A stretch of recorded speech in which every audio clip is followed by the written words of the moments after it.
Hello, bienvenue sur Prospect. Je vous retrouve avec un nouvel invité, Jérémy Buffet, Team Lead SDR chez Headflex. Il a commencé sa carrière en tant que BDR chez Up2, qui est reconnu comme une très bonne école de vente.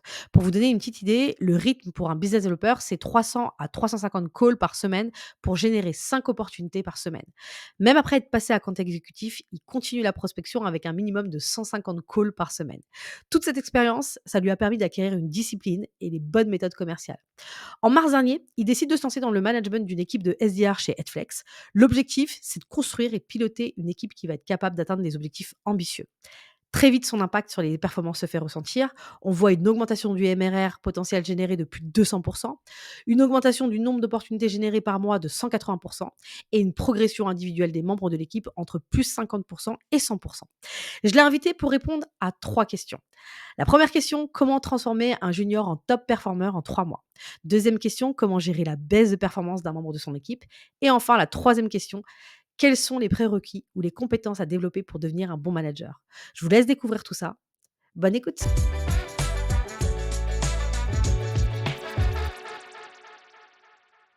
Hello Jérémy, comment tu vas? Bien, merci. Et toi, Laetitia? Bah écoute, ça va très bien. Je suis hyper contente de te recevoir sur Prospect. L'idée, c'était qu'on parle ensemble de management et surtout de comment on fait en sorte de faire monter en compétences assez vite des profils BDR, SDR. Dans ta boîte, tu as les deux. Vous faites de l'inbound et de l'outbound. Et donc, du coup, bah, j'aimerais qu'on rentre un peu plus dans un premier temps sur la partie, on va dire, un peu technique. Comment tu fais justement pour me faire monter des profils juniors en 3 4 mois? Généralement, c'est un peu ça le timing. Assez rapidement. C'est quoi les ingrédients qui sont importants à prendre en compte? Ouais, bien sûr et merci, Laetitia pour l'invitation. On a, aujourd'hui, notamment chez Headflex, un programme d'onboarding qui est quand même bien ficelé, bien structuré. Tu l'as dit, 3-4 mois, c'est un peu la période sur laquelle on peut avoir déjà un recul assez clair sur, en gros, est-ce que la personne est dans les clous et en performance?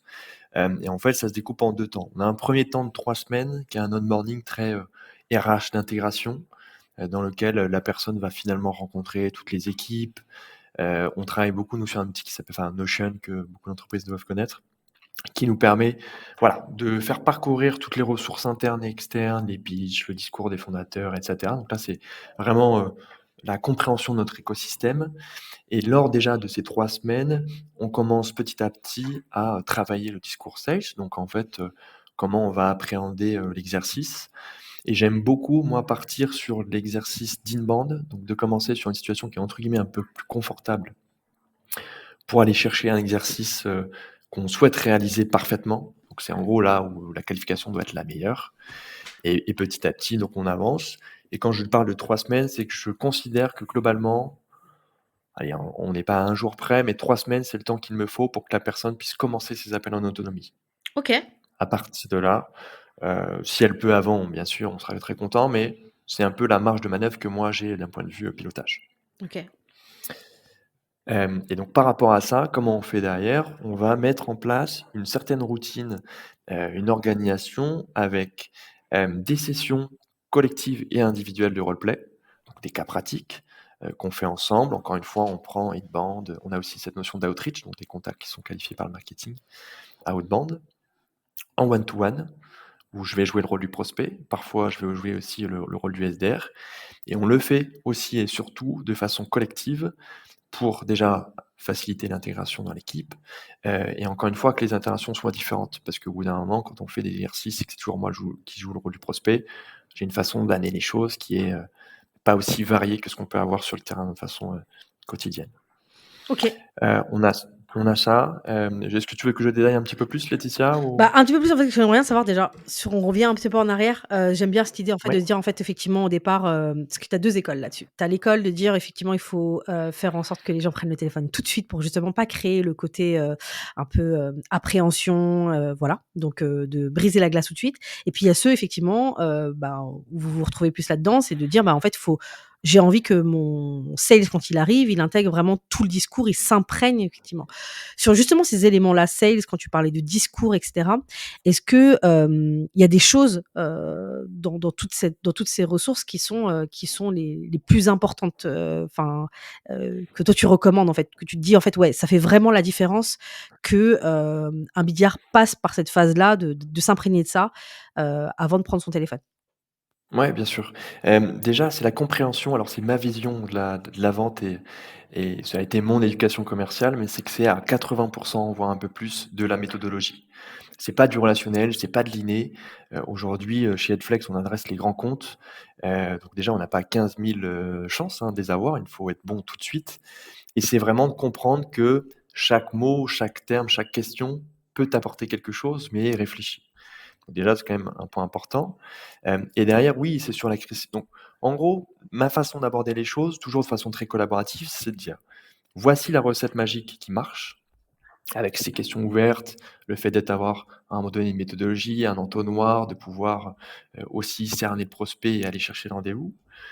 Voilà ce qui marche, voilà les résultats. Quels sont les KPI clés qui te permettent d'atteindre telle ou telle réussite? On l'a prouvé en plus, ça fait plus d'1 an que je suis à la société, hein, et par chance ou par réussite, on est dans les clous.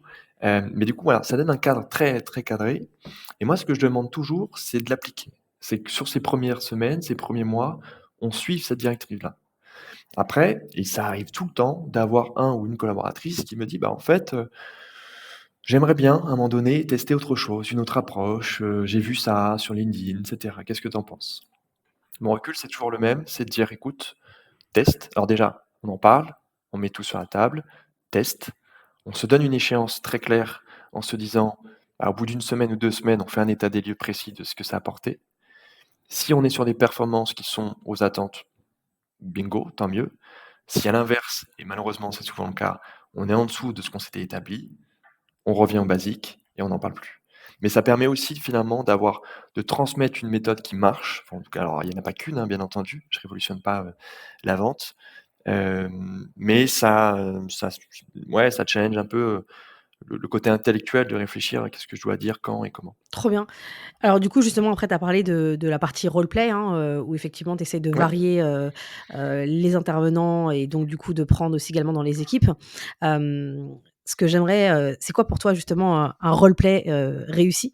Parce que, bah, c'est toujours un peu parfois, compliqué ou, moi, ça m'est déjà arrivé, en tout cas dans le passé, il y a longtemps, quand je faisais ça, d'avoir, par exemple un sales qui disait: «Ouais, mais en fait là, je suis pas très à l'aise parce que c'est toi», tu vois? Mais en fait dans la vraie vie, je serais très bien.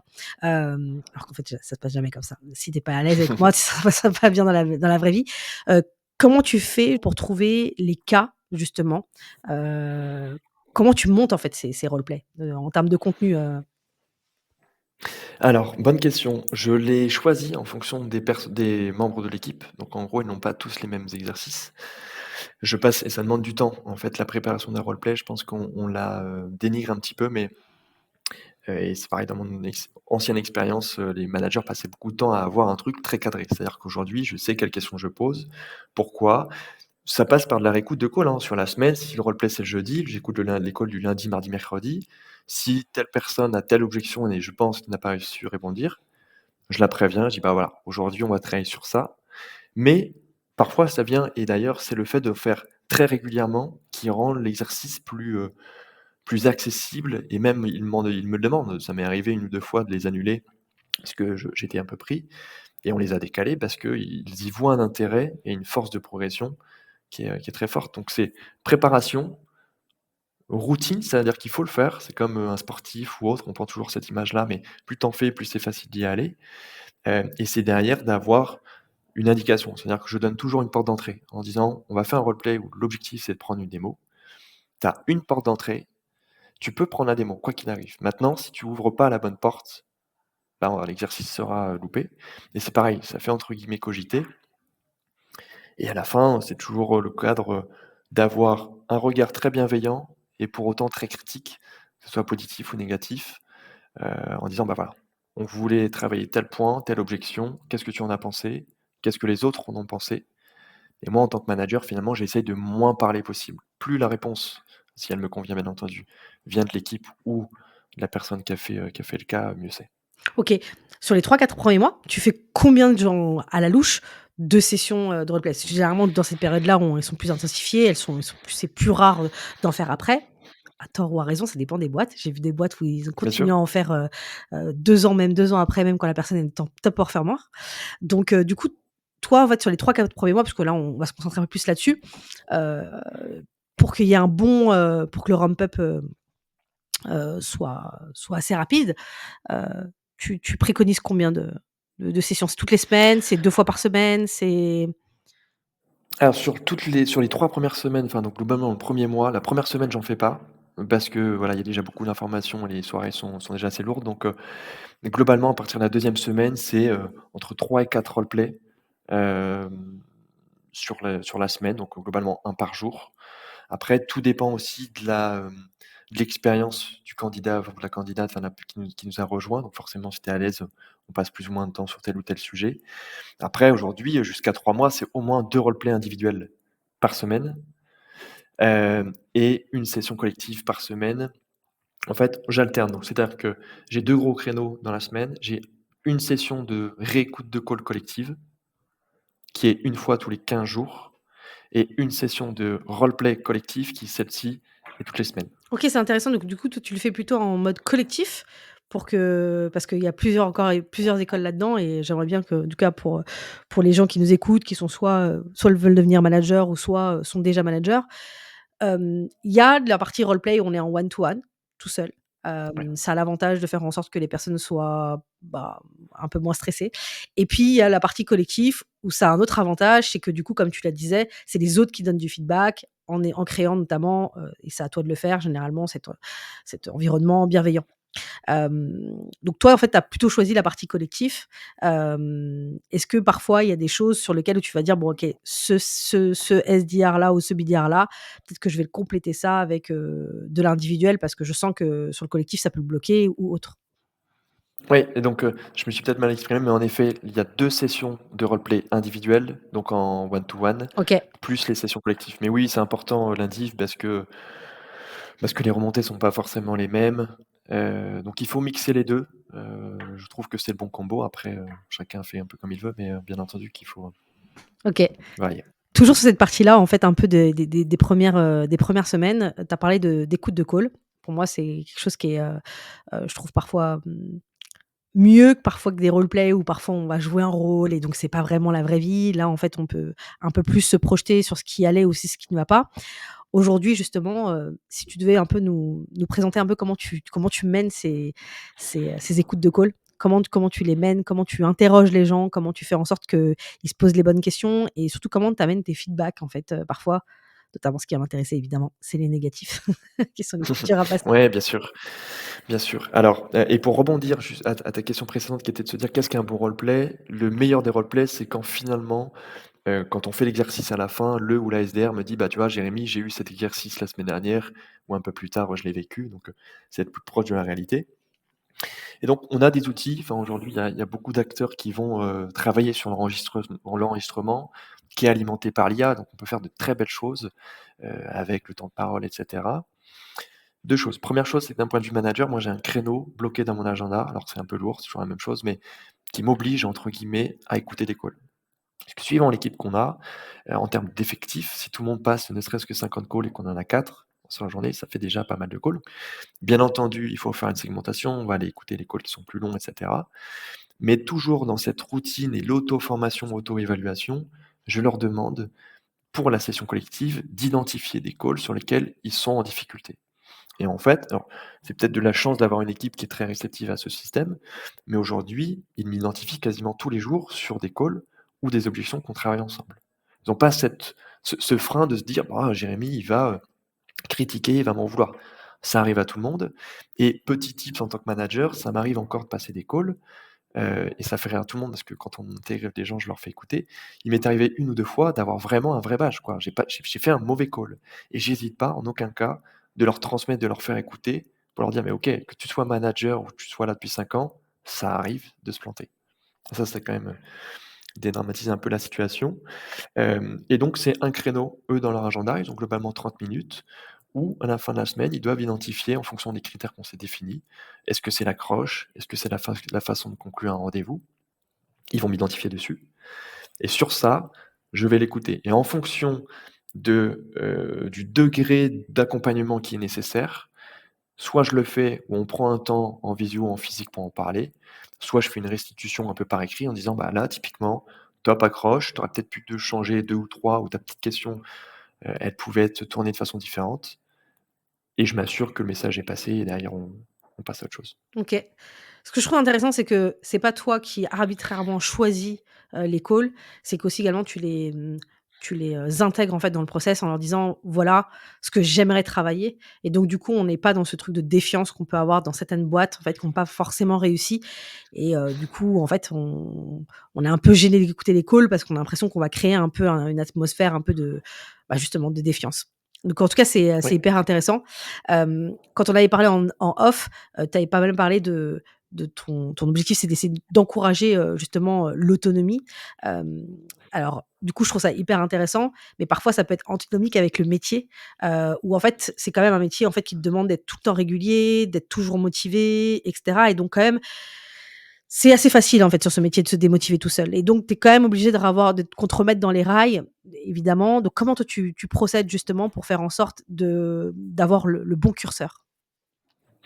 oui, en effet, c'est une population qui est très intéressante, mais qui est, voilà, forcément soumis à une variation d'émotions.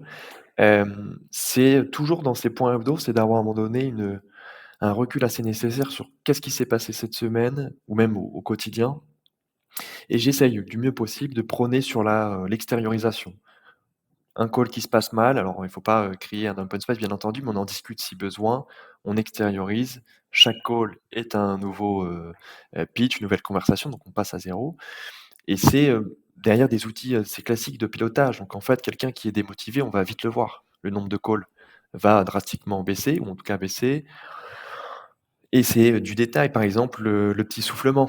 «Ah tiens, je vais appeler, mais lui il va pas répondre ou elle va pas répondre, elle est pas intéressée» et ça, tout de suite, je l'identifie et j'essaye alors encore une fois, hein, c'est pas évident, bien entendu, mais de dire: «OK, alors si on passe des calls en disant: "Elle va pas répondre", ça sert à rien de passer l'appel». On prend le temps, on souffle et on y va et donc c'est de l'animation au quotidien. On essaye d'être en tout cas moi j'essaie d'être le plus proche possible, tout en laissant quand je parle d'autonomie, c'est que pour le coup, on a des journées de télétravail et je m'amuse pas à checker, à actualiser, mon dashboard, nombre de calls pour savoir ce qui fait quoi. Ouais, bien sûr. OK. Mais on est tous au fait et quand tes KPI, je trouve, sont, bien cadrés, bien prouvés, en fait, quand tu arrives à la fin de la semaine et quelqu'un te dit: «Bah oui, la semaine était mauvaise, le nombre de calls n'est pas bon, le nombre de rendez-vous du coup n'est pas bon», mais tout s'explique. Alors même si des fois, il y a des exceptions, mais Ouais, c'est assez généralement, légitime. c'est une science. On dit souvent ça, mais je trouve qu'on a un peu raison. À partir du moment où tu as défini les bons KPI, c'est une science, il y a toujours une explication rationnelle et effectivement, si tu as pas fait le bon nombre de calls, il va pas y avoir de miracle, voilà. Oui.